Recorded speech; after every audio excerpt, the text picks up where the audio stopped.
But you can look at like a giant sequoia like this one with its sapling growing underneath it and just think that's been there for hundreds of years. It's seen markets crash, markets rise, politicians come and go, all sorts of things, births, deaths, all sorts of things. There's a continuity to trees that I just love. And trees mark the passing of the seasons. I think it's the most difficult genre in landscape photography, actually. But it's also the most rewarding and the most fascinating for me.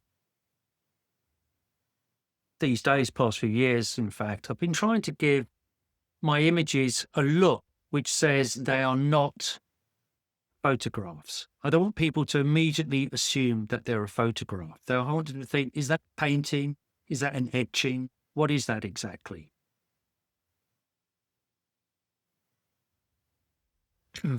There's always a shape, there's always a pattern to be found in a woodland, always, without a shadow of a doubt.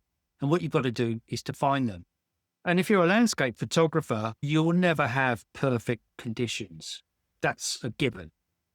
So what you have to do is to think about, these are the conditions that I have. They're unique. This moment in time exists only in this moment in time.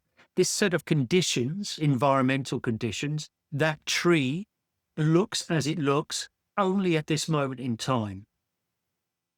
How can I embrace that? And the why is often, for me, it's an emotional connection. It moves me. And that's why I want to take that particular image.